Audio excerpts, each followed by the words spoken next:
Hi, my name is Megan Berry, and tonight, as we honor the folks that we remember and love, I want to tell you a story. And I think it's helpful if I just tell you this story first, and then we'll talk about love. Did you ever think you would need to know how to transport a dead body across state lines? I didn't. It's Sunday, and we have to figure out a way to bring Max back to Nashville, back to the place where he started his life, back to his home. Max is our son. My friend Anna, who has recently lost her nephew to cancer, tells me, call Wendell the undertaker. He can help.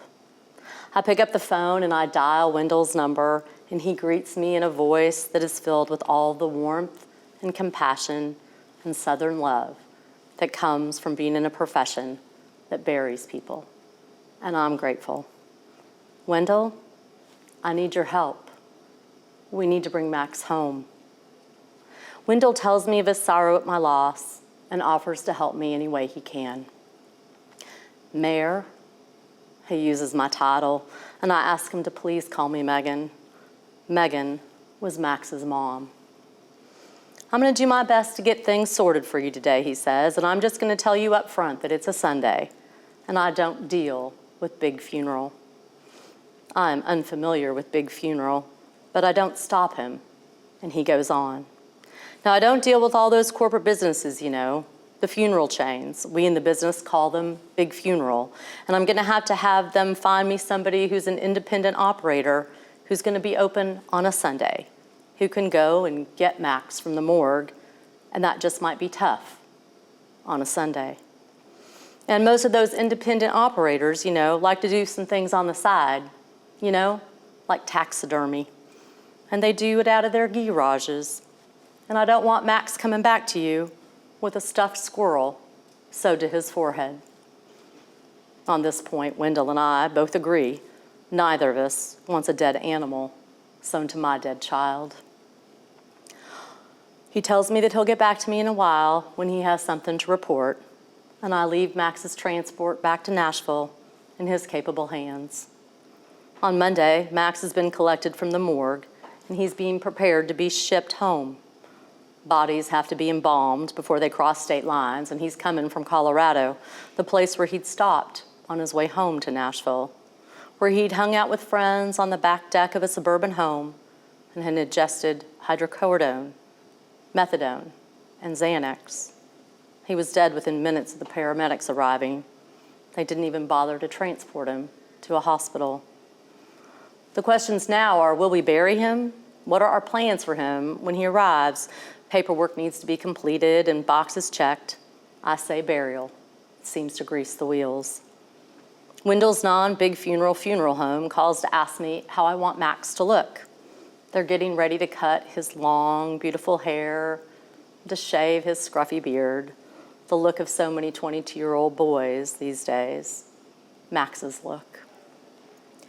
Don't touch him, I say. Just send him back to me. Send him back to Nashville. Just send him home. Bodies that are embalmed come home on planes, in the belly of a Southwest flight from Denver, in a cardboard box that says fragile, and this end up, seriously, as cargo. Wendell tells me that we can meet Max after they offload him at the airport, and that he will take Max via hearse to the funeral home.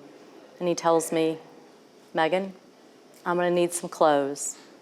Now, Max is going to come back in that cardboard box, and he's not going to have any clothes with him. And you're going to have to get some.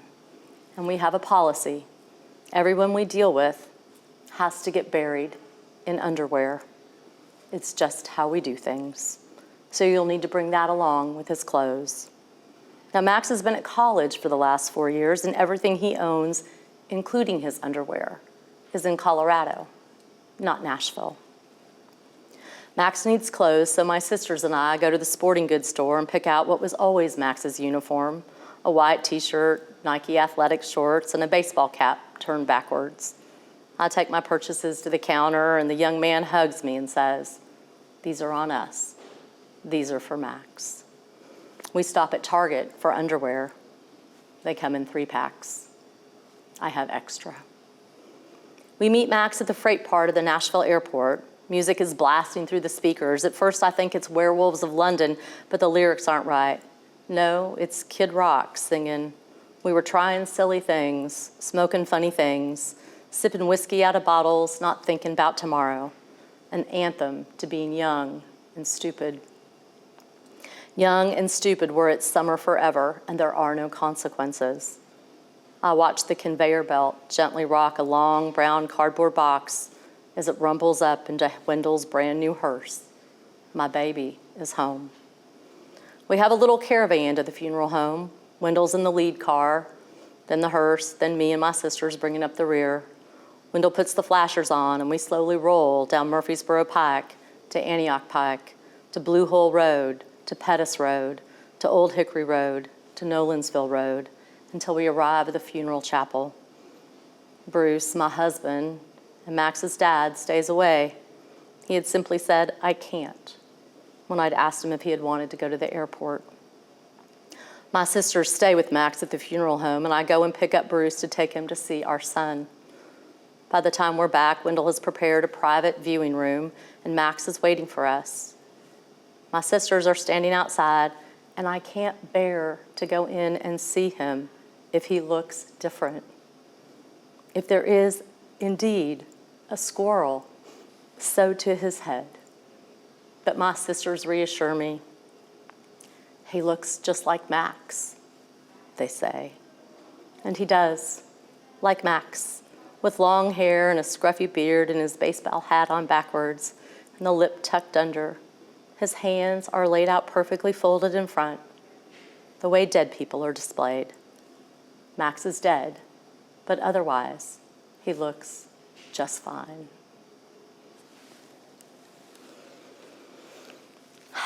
Max, our beautiful boy, who came home to us because of a silly and stupid mistake. Lots of times we make mistakes, but they don't kill us. And one of the things that we have tried to do, my husband and I, is to take an opportunity to talk about Max's life, because Max's life was so incredibly special. He was our only son, and he passed away when he was 22. And his death didn't make him perfect, and it didn't make him a saint.